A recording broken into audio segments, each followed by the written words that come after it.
Microsoft ওয়ার্ডে table তৈরি করতে গিয়ে কলাম ছোট বড় করা, বর্ডার সাজানো বা ডিলিট করা নিয়ে ঝামেলায় পড়েননি এমন মানুষ খুঁজে পাওয়া মুশকিল।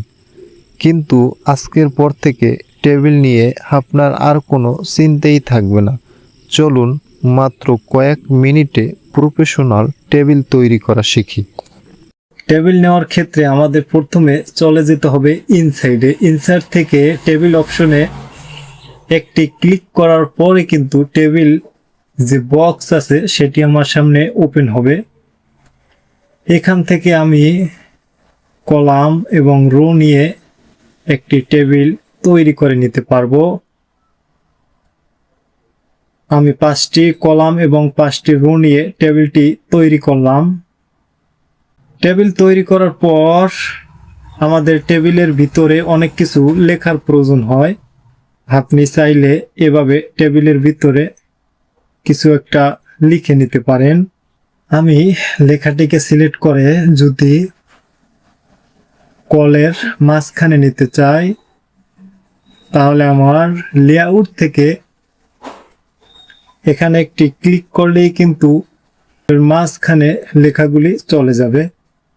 পরে আমি আবার লেআউটে গেলাম। লেআউটে যাওয়ার পর সেলের ভিতরে মাউস ক্লিক করে আমি ইনসার্ট রাইট ক্লিক করব। ইনসার্ট রাইট ক্লিক করলে কিন্তু আমার ডান সাইডে আরো টেবিল যোগ হয়ে যায়। আবার ইনসার্ট লেফটে ক্লিক করলে বাম সাইডে আরো টেবিল যোগ হয়ে যায়। এভাবে টেবিল যোগ করে নিতে পারবেন। নিচে যদি রো বাড়ানোর প্রয়োজন হয় ইনসার্ট ভ্যালুতে ক্লিক করলেই কিন্তু নিচে রো বেড়ে যায়। আমি কতগুলো রো বাড়িয়ে নিলাম। আমি অনেকগুলো কলাম একসাথে সিলেক্ট করে ব্যাক স্পেস প্রেস করার সাথে সাথেই কিন্তু ডিলিট হয়ে যায়। আবার দেখাই, সিলেক্ট করলাম করে কিবোর্ড থেকে ব্যাক স্পেস প্রেস করলাম, ডিলিট হয়ে গেল। এভাবে কলাম এবং রো ডিলিট করে নিতে পারবেন। আবার যদি টেবিলটিকে বড় ছোট করার প্রয়োজন হয় মাউসের লেফট বাটন ক্লিক করে ধরে রেখে টেবিলটিকে বড় ছোট করে নিতে পারবেন সুবিধা মতো। এখন দেখাবো ইরেজার টুলের মাধ্যমে কোনো রো এবং কলাম কেটে দেওয়া যায়। এর জন্য আমি চলে যাব ইরেজার টুলে।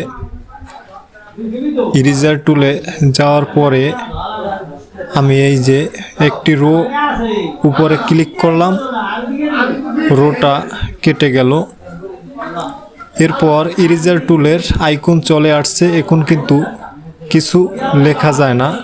তারপরে আবার আমি যদি ইরেজার টুলের উপরে ক্লিক করি এই আইকনটা চলে যাবে। তারপরে আবার এই যে পেন্সিলের যে আইকনটা আছে এটার উপরে ক্লিক করে আমি আবার রো এবং কলাম দিয়ে দিতে পারবো। একটি নির্দিষ্ট রোকে কালার করতে হয়। আমি এখান থেকে এই যে শেডিং যে অপশনটি আছে এখান থেকে আমি কালার করে দিতে পারবো।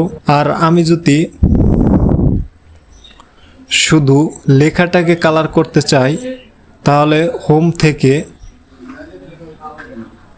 এখান থেকে কালার দিলেই কিন্তু শুধু লেখাটি কালার হয়ে যায়।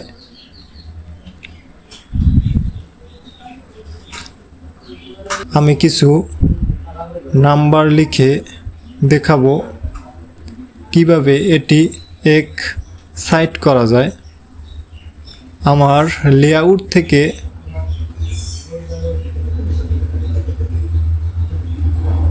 এখানে ক্লিক করলে আমি এক সাইড করে নিতে পারবো। আমার এখানে 4 লেখা আছে, যেমন এটার নিচে আমার আরও লেখার প্রয়োজন হতে পারে।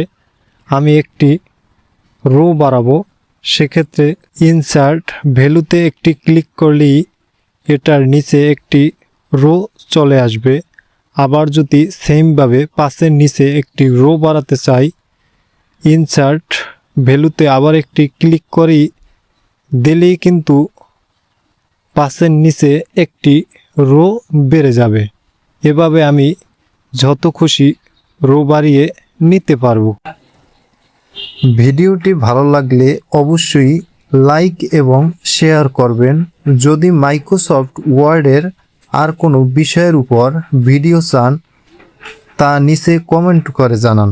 দেখা হবে পরবর্তী ভিডিওতে। ধন্যবাদ।